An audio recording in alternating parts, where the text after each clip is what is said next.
Jadi keunggulan Kristus atas gereja.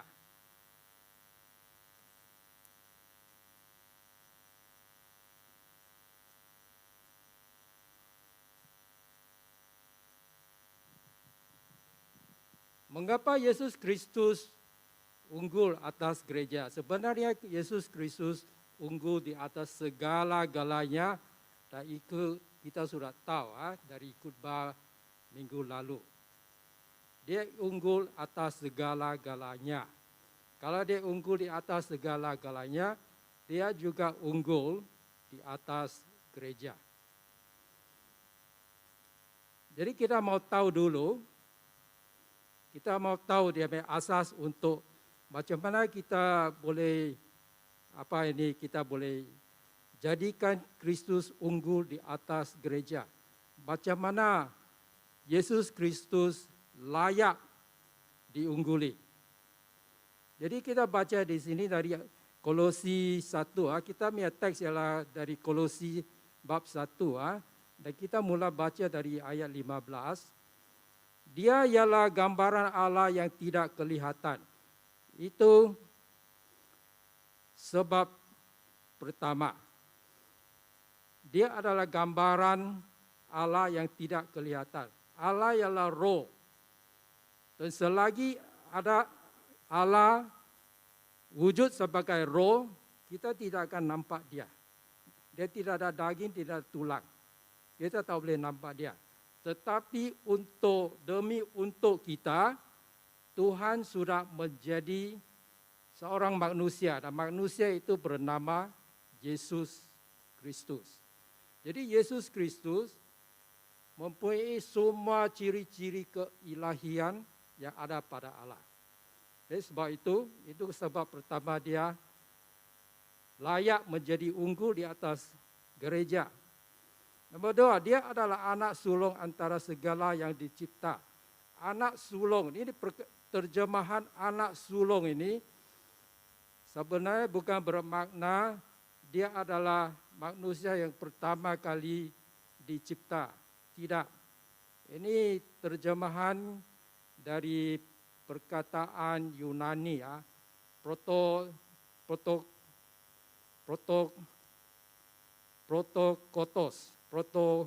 lebih kurang macam itu. Itu bermakna dia mempunyai status yang lebih tinggi. Itu bermakna sebelum ada manusia, sebelum ada ciptaan,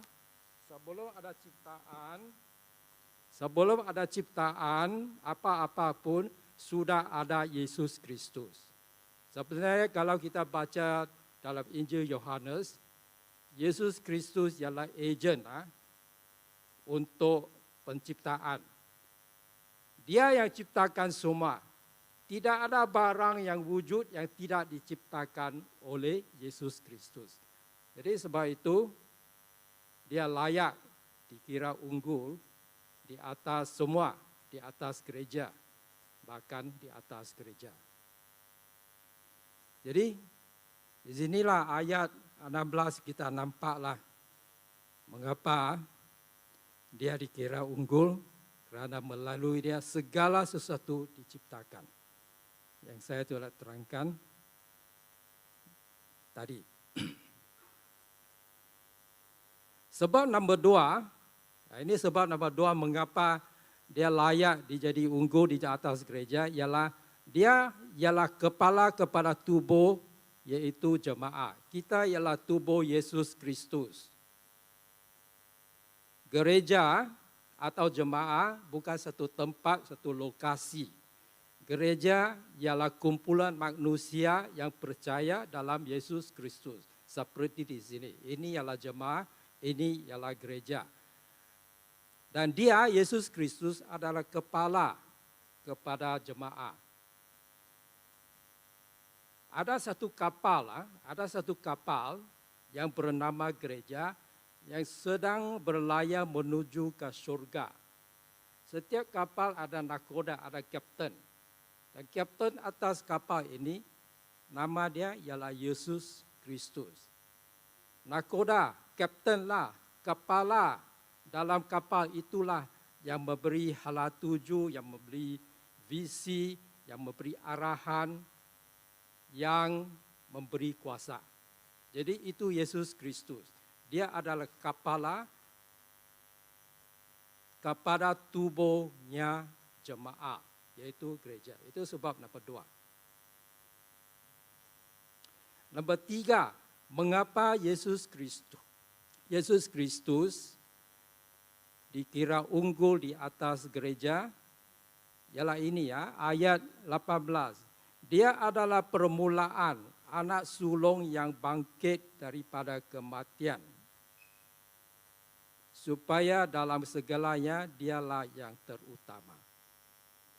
Apa artinya dia anak sulung yang bangkit daripada kematian? Yesus bukan orang yang pertama, manusia yang pertama yang bangkit dari kematian. Lazarus mati dan bangkit dari mati. Ini anak kecil kepada janda di Naim. Dia mati, Yesus Kristus bangkitkan dia dari mati.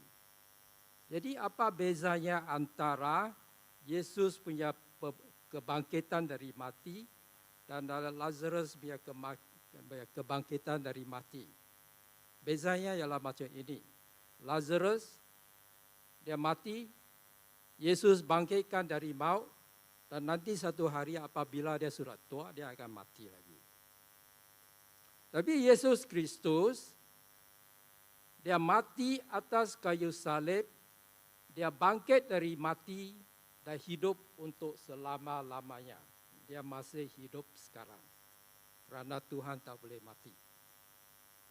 Jadi ini 3 sebab mengapa Yesus Kristus boleh dikira unggul di atas gereja. Sekarang, inilah soalan yang penting. Macam mana kita amalkan keunggulan Kristus atas gereja? Ini keunggulan Kristus, konsep ini bukan untuk pengetahuan dalam kepala saja. Sebenarnya, kita mengamalkan keunggulan Kristus di atas gereja untuk diamalkan. Dan apa yang kita nampak di sini? Apa yang kita nampak di sini ialah peta. Macam mana kita akan jalan pagi ini, okey? Dalam bicara amalan keunggulan Yesus Kristus atas gereja. Jadi kita mesti tahu macam mana perjalanan kita. Nanti saya pergi sana, kamu pergi sini. Susah. Okey, ini perjalanan kita pagi ini. Kita hidup, nomor 1, kita hidup bersyukur kepada Yesus Kristus. Dan ada dia punya asas yang kita akan tengok nanti. Nomor 2, kita hidup beriman. Dan di bawah sebab nomor 2 ini hidup beriman, ada 2 aspek. Nombor 2, kalau kita hidup beriman, kita akan gantung kepada kebijaksanaan Alkitabiah. Dan itu ada dia punya asas untuk saya mengatakan itu. Dan nombor 2, hidup beriman artinya tetap setia walaupun kita menderita.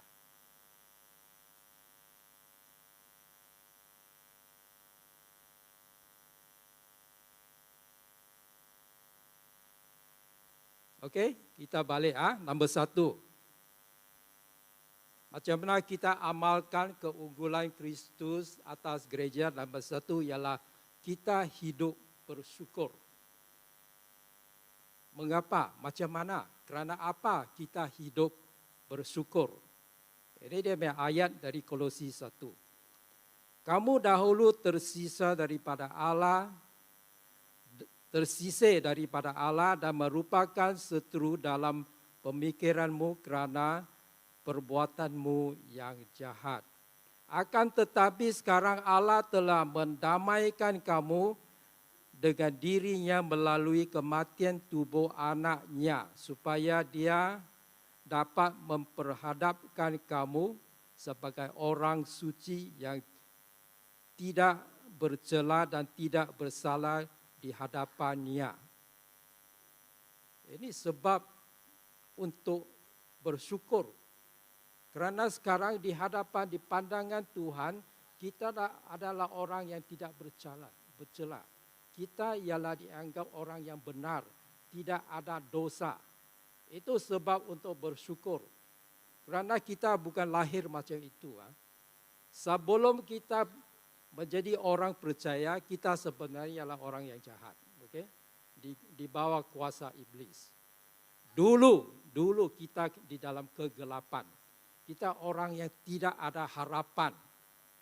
Kita di bawah kuasa iblis. Kita selalu buat perkara yang jahat. Itu kita dulu. Tapi sekarang kerana kita percaya dalam Yesus Kristus, kita dianggap sebagai orang yang kudus. Benar di hadapan Tuhan. Ada tempat di syurga. Nanti ada satu ayat yang sungguh bermakna. Christ in you, the hope of glory. Christ in you, the hope of glory. Kerana Kristus di dalam kamu, itu harapan untuk kemuliaan. Bersyukur kerana itu. Jadi kita hidup bersyukur. Macam mana kita hidup beriman? Ini asas nomor 2. Untuk kita praktikan keunggulan Kristus di atas gereja. Yaitu kita hidup beriman. Ayat firman Tuhan bunyi macam ini. Jika kamu tetap beriman, mantap dan berdiri teguh, tidak beranjak daripada harapan Injil yang kamu dengar. Itu hidup beriman. Mantap dan berdiri teguh. Mengapa perlu berdiri teguh?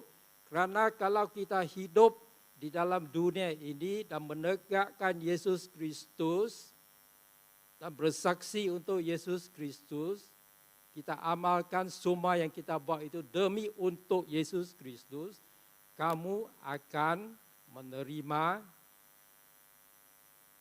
anugerah. Orang tak suka kalau kamu lawan arus. Kamu buat gereja lain daripada orang yang lain dalam company. Orang tak suka. Bos kamu mungkin suka lah. Tapi orang lain tak suka. Jadi sebab itu kamu akan dianiayai. Dan waktu kamu dianiayai lah, kamu kena berdiri teguh. Okay? Itu ialah hidup beriman. Ada lagi. Okay? Ini ayat 23 ini sebenarnya ialah sambungan dari hujung ayat 22. Jadi kamu akan dikira orang yang benar. Kamu akan dikira orang yang benar, suci, tidak bercela, jika kamu tetap beriman. Sebab itu kita harus hidup tetap beriman. Sekarang soalan yang penting ialah macam mana kita hidup beriman. Nombor 1, bergantung kepada bijaksana Alkitabiah. Itu saya ambil, dari asas saya ambil dari Kolosi 1 ayat 28, Kolosi 2 ayat 2, 7 dan 8. Kita tengok dulu Kolosi 1 ayat 28. Kristuslah yang kami ajar. Kami nasihati dan mengajar setiap orang dengan sepenuh bijaksana supaya dapat kami menghadapkan setiap orang dalam keadaan sempurna dalam Yesus Kristus. Macam mana kita boleh bergantung kepada bijaksana Alkitabiah kalau kita tak tahu apa yang di dalam Alkitab? Sebab itu, Paulus punya tugas selain daripada menyebarkan luas Injil ialah mengajar. Dia mengajar apa? Dia mengajar kita pancing ikan kah? Dia mengajar kita main bola sepak kah? Dia mengajar kita main gitar kah? Ini semua baik, tapi itu bukan apa yang Paulus mengajar. Paulus mengajar apa? Paulus mengajar Alkitab. Supaya kamu boleh dengar apa yang diajar dan supaya kamu boleh amalkan, kamu taati. Ini pengetahuan Alkitab. Kita dapat itu bukan untuk menang pertandingan Alkitab. Simpan dalam otak. Tak, kita tahu apa yang di dalam Alkitab supaya kita taatinya. Kalau kamu tidak taati, kamu tidak akan menjadi matang, kamu tidak akan dikira sempurna di hadapan Allah. Jadi ini sangat penting.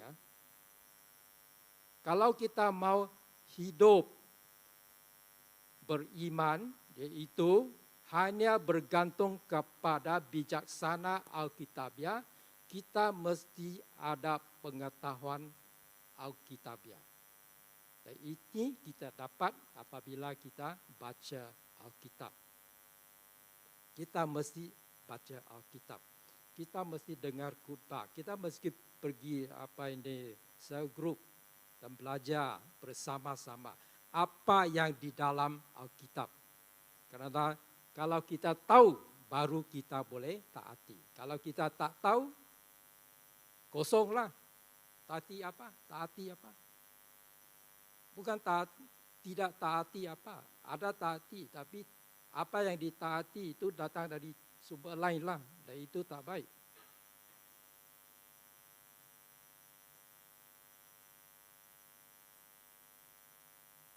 Dan Kolose 2. Kita sambung. Mengapa kita gunakan bijaksana Alkitabiah. Aku ingin hati mereka terhibur, terjalin rapat dalam kasih dan mereka mencapai pengertian penuh dalam segala kekayaan serta kepastian supaya mereka mengetahui rahsia Allah Bapa dan Kristus. Okey? Kita baca Alkitab. Paulus ajar dia umat supaya apa? Supaya mereka mencapai pengertian, kefahaman. Pengetahuan Alkitab itu untuk kita mengerti apakah rancangan Tuhan, apakah hala tuju yang ditujukan oleh Tuhan. Itu penting. Tapi di sini Paulus gunakan satu perkataan rahsia. Kita kena bertambah dalam pengetahuan Alkitab supaya kita mengetahui rahsia Allah Bapa dan Kristus. Apa ini rahsia? Paulus menggunakan perkataan rahsia ini di 3 tempat, di Roma, di Efesus dan di sini di Kolose. Waktu dia pakai perkataan rahsia ini sebenarnya dia merujuk kepada Injil. Apakah rahsia dalam Injil? Bukan saja ada banyak bijaksana, sebenarnya ada lagi satu makna rahsia. Rahsia ini, Injil ini, ialah mengenai Yesus Kristus. Siapa Yesus Kristus? Yesus Kristus ialah Mesias Israel. Di dalam perjanjian lama, nabi-nabi itu dia tahu Mesias Israel akan datang. Dan apabila Yesus Kristus datang, banyak orang Israel baru tahu bahawa Yesus Kristus ialah Mesias yang dinubuatkan. Tetapi mereka tidak tahu rencana sepenuhnya. Rencana sepenuhnya, rahsia itu hanya diketahui apabila Paulus dipanggil. Paulus, siapa Paulus? Dia bersejarah, kita tahu dia Paulus sebagai sejarah. Dia adalah orang yang bunuh Kristen. Tetapi di dalam Kisah Para Rasul bab 8, Paulus bertemu dengan Yesus Kristus. Dan di sanalah Yesus Kristus atau Roh Allah memberitahu kepada Ananias bahawa Paulus ini ialah orang yang dipanggil oleh Tuhan untuk menjadi rasul ke bangsa-bangsa bukan Israel. Jadi ini dia punya rahsia. Mesias Israel, Yesus Kristus, bukan Mesias hanya kepada Israel, tetapi untuk seluruh dunia. Semua umat manusia ada chance, ada peluang untuk menjadi anak Allah, untuk menjadi umat Allah. Itu rahsianya. Jadi, ini Kolose 2 bab ayat 2 ini untuk mengingatkan kita bahawa kita harus bertambah dalam pengetahuan Alkitab. Di sana, di dalam Alkitab ada banyak bijaksana yang cukup untuk kita hidup dengan berjaya dalam bumi ini. Bukan itu saja, dia baik untuk menjamin bahawa kita punya tempat di surga tetap ada. Itu bijaksana, Alkitabiah. Ayat 7, berasas dan terbina dalamnya serta bertapak teguh iman, sebagaimana kamu telah diajar penuh melimpah dengan kesyukuran. Kesyukuran lagi sekali ya. Macam mana kita praktikan keunggulan Kristus atas gereja, dapat bersyukur. Di sini bersyukur lagi timbul. Dan mudah hidup beriman. Macam mana hidup beriman? Hidup beriman dengan pegang kepada kebijaksanaan yang hanya terdapat di dalam Alkitab. Kita pakai bijaksana Alkitabiah untuk kendalikan kehidupan atas muka bumi ini. Jadi ayat 7 kan apa yang samalah. Kita mesti teguh dalam iman, sebagaimana kamu telah diajar. Ajar apa? Ajar apa yang di dalam Alkitab. Itulah asas untuk hidup beriman. Tapi ada lagi. Ayat 8 mengingatkan kepada kita bahawa kita jangan banyak percaya pengetahuan duniawi ya. Okey? Jangan banyak percaya pengetahuan duniawi untuk macam mana kendalikan kehidupan di atas dunia ini. Kalau kita pakai Alkitab itu sudah cukup. Banyak orang mau pakai cara dunia korporat mengendalikan dia punya syarikat. Tapi sebenarnya kamu tahu tak tahu? Ini tiap syarikat itu ada dia punya misi dan visi ya. Itu datang dari mana? Itu misi dan visi ini bukan sesuatu yang dari mula ada syarikat sudah ada itu. Itu datang, saya rasa 50 tahun dulu lah. Sebelum itu tidak ada orang sebut tentang visi dan misi syarikat, company. Tapi sekarang ada. Dari mana datangnya idea itu? Itu datang dari Alkitab. Jadi jangan ada orang kata kita mesti pinjam dari dunia korporat punya cara mengendalikan syarikat untuk mengendalikan church, gereja yang kian besar. Tidak. Apa yang kamu perlu tahu semua ada dalam Alkitab. Ada setengah orang kata juga, kita mesti pakai psikologi ya. Psikologi waktu kita counseling. Saya kata, kalau kita pakai Alkitab, pengetahuan bijaksana dalam Alkitab itu sudah cukup untuk counseling.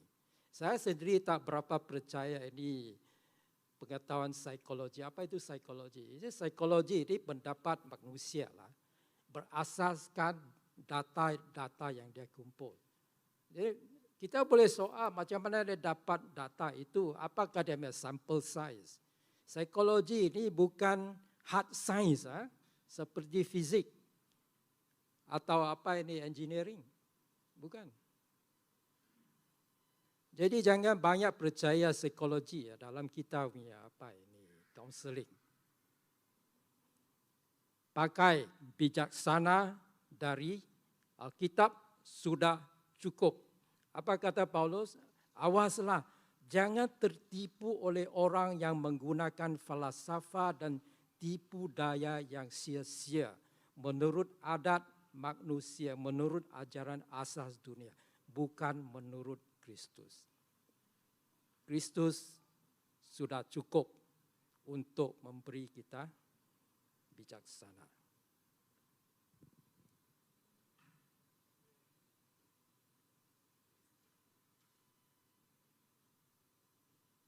Dia tak mau gerak lah.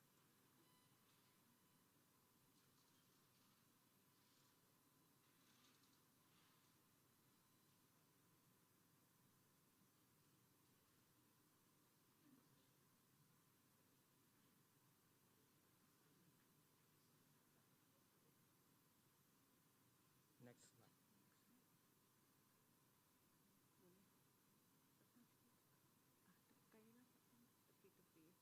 Oh ini. Terima kasih Steffi. Kalau tak ada Steffi macam mana?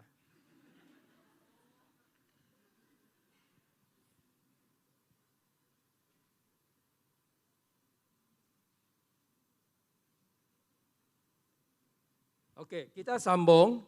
Macam mana hidup beriman? Tadi nombor 1 ialah kita pakai bijaksana Alkitabiah sudah cukup. Sekarang nombor 2, hidup beriman berarti kita tetap setia walaupun menderita. Dan asas itu untuk itu ialah Kolose 1 ayat 24, Lukas 9, 21, 25, Filipi 1, 29. Kita tengok dulu Kolose 1 ayat 24. Bunyi macam ini. Aku sekarang bersukacita atas penderitaanku untukmu. Nampak sini? Paulus ialah teladan untuk kita. Dia banyak berderita. Kalau kita baca 2 Korintus, dia adalah sinaraikan dia semua dia punya penderitaan. Waktu dia tulis surat ini kepada Kolosi, dia di dalam penjara. Dia di dalam penjara. Tapi dia kata apa? Sekarang saya bersukacita. Dia terima penderitaan itu dengan sukacita. Ada orang kata ada satu surat, saya kata Filipi, di mana dia panggil jemaah bersukacita, bersukacita.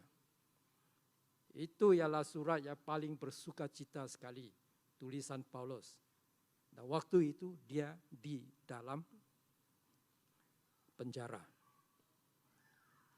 Jadi aku sekarang bersukacita atas penderitaan untukmu.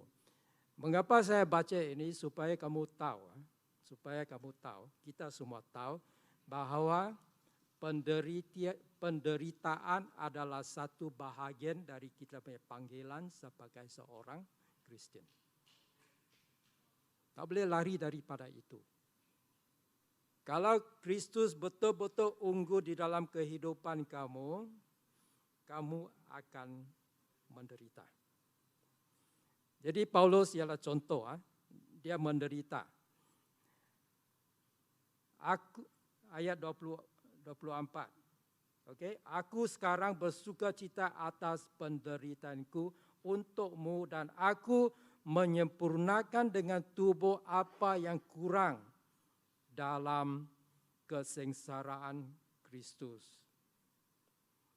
Ini firman yang di dalam merah itu, Bukan Tuhan buatkan dia merah, saya yang buatkan dia merah.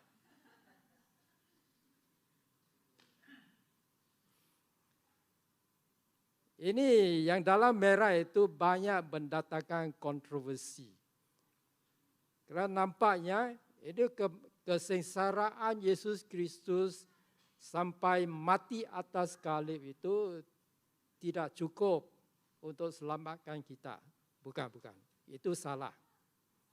Jadi apa maksud Paulus di sini? Menyempurnakan dengan tubuhku apa yang kurang dalam kesengsaraan Kristus. Sebenarnya Paulus di sini hanya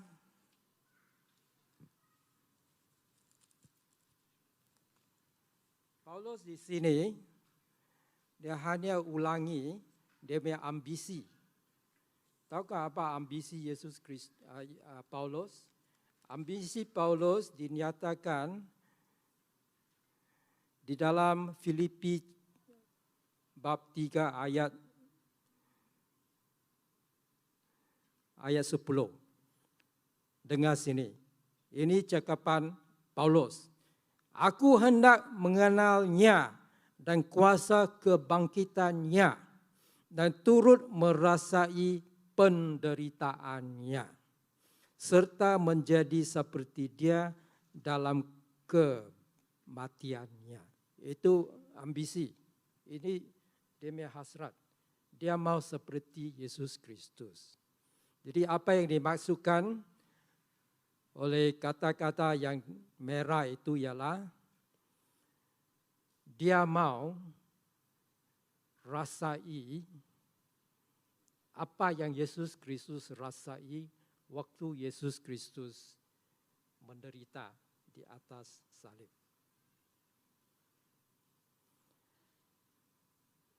Dan ini ada ajaran untuk kita.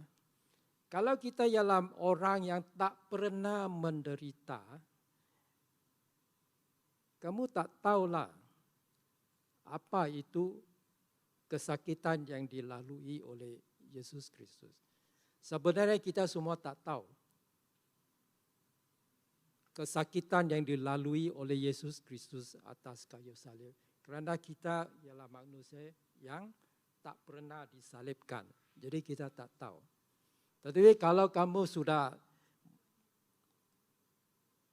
ada mengalami penderitaan, berbagai jenis penderitaan, kamu akan faham lagi sikitlah apakah jenis penderitaan yang dilalui oleh Yesus Kristus. Kalau kamu pernah ditinggalkan oleh orang kesayangan, kamu akan faham macam mana hati Yesus Kristus hancur kerana dia ditinggalkan oleh dia bapa waktu disalib. Dia ditinggalkan oleh dia punya anak buah yang lari. Dia disangkal oleh Petrus 3 kali. Jadi kalau kamu pernah melalui ini semua, kamu akan lebih tahulah apa jenis penderitaan sampai mati yang dilalui oleh Yesus Kristus di atas kayu salib. Ini ambisi Paulus. Dia mau macam ini. Dia mau menderita supaya dia lebih faham. Kalau dia tak menderita, dia tidak akan faham penderitaan yang dilalui oleh Yesus Kristus. Dan begitu jugalah untuk kita semua. Jadi kita mesti faham ada beza antara penderitaan Paulus dengan penderitaan Yesus Kristus. Penderitaan Yesus Kristus atas kayu salib ialah korban untuk kita punya dosa. Penderitaan Paulus ialah pelayanan untuk gereja. Dia menjadi hamba. Tengok sini, ayat 25. Aku sudah dijadikan hamba jemaat. Sebagai hamba jemaat, dia menderita. Dia banyak dianiayai. Jadi, penderitaan Paulus lain daripada penderitaan Yesus Kristus. Penderitaan Yesus Kristus ialah korban. Penderitaan Paulus ialah pelayanan.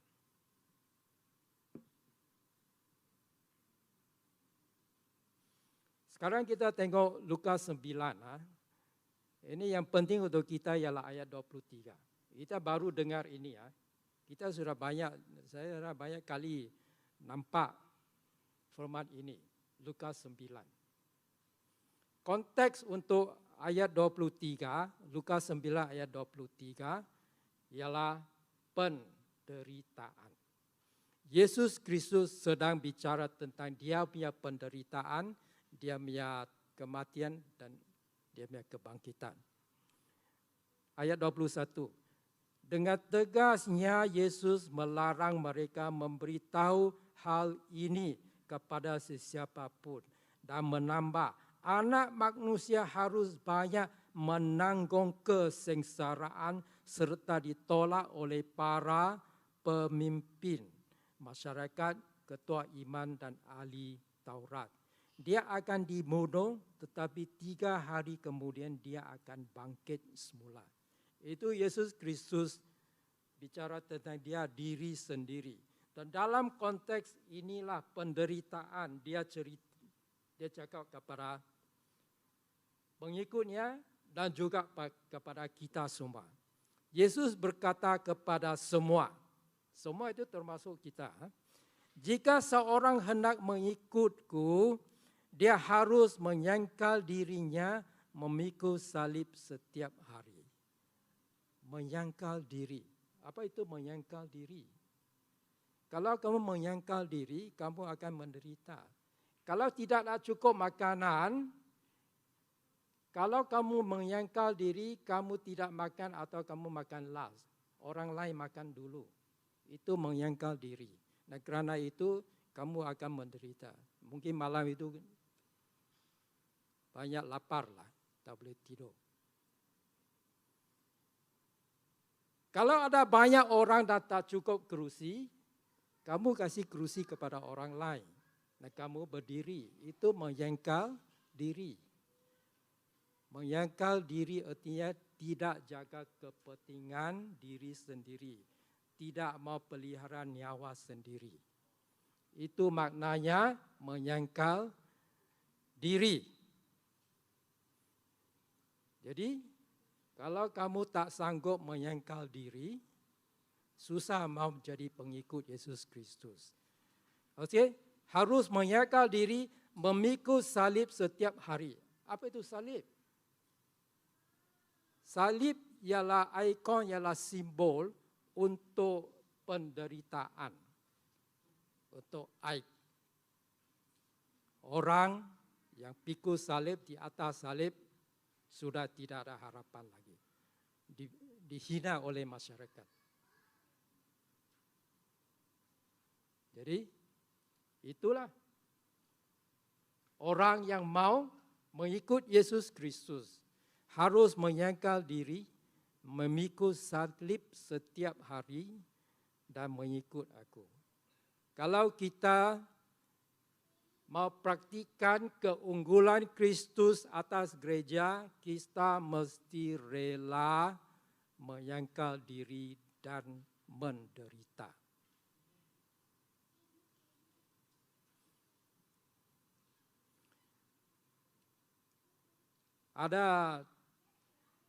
Kalau kamu menyangkal diri, ya, misalnya kalau kamu dihadapkan oleh polis, kata, okay, you,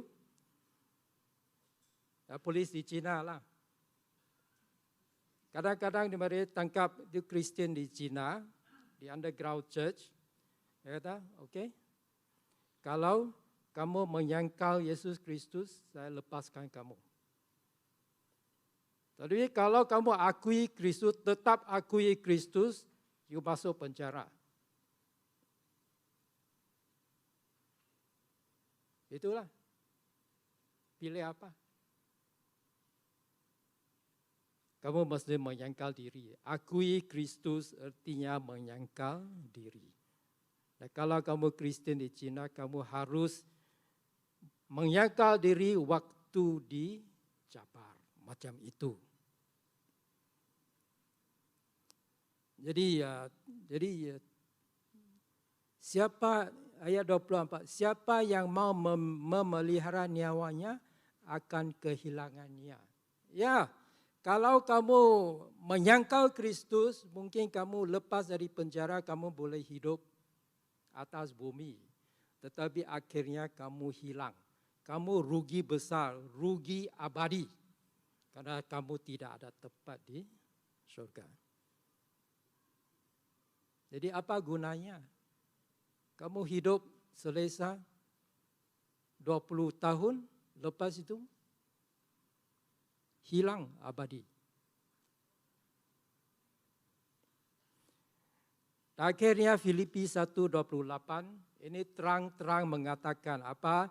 Kerana kepadamu telah dikurniakan bagi pihak Kristus bukan sahaja untuk beriman kepadanya tetapi juga untuk menderita kerananya. Okey?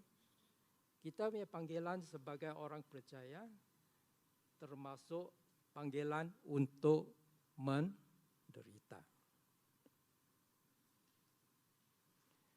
Itu contoh Paulus. Saya nak contoh ini Dietrich Bonhoeffer. Banyak kali disebut.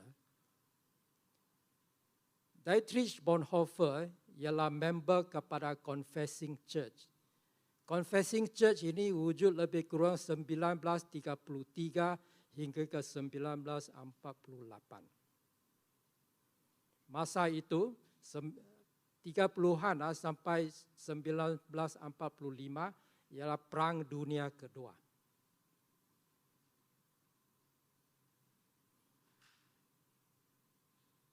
Mengapa ada Perang Dunia Kedua? Kerana Hitler. Hitler ialah diktator yang berkuasa di Germany pada masa itu. Itu dipanggil Nazi Germany. Nazism apa itu? Nazism mengagungkan satu bangsa. Aryan. Apa itu Aryan? Itu Aryan dalam pandangan Hitler, Aryan itu orang putih yang agung. Ada orang putih yang lain di Eropah, di Eropah Timur, macam di Bosnia, macam di Ukraine. Itu orang putih juga, tapi mereka tidak dikira Aryan. Mereka ialah Slav, S-L-A-V. Jadi dalam Nazism, kalau kamu bukan Aryan, kamu ialah manusia yang kurang sikit. Macam Yahudi. Sebab itu apabila Hitler mengubah undang-undang diskriminasi terhadap orang Yahudi dan Gypsy, Dietrich Bonhoeffer keluar dari gerejanya. German Evangelical Church. Kerana di situ mereka diam saja. Mereka menjadi pak turut waktu arahan dikeluar kepada gereja. Bishop yang menentang dibuang. Hitler letakkan dia punya bishop sendiri dalam gereja itu. Sebab itu Bonhoeffer keluar.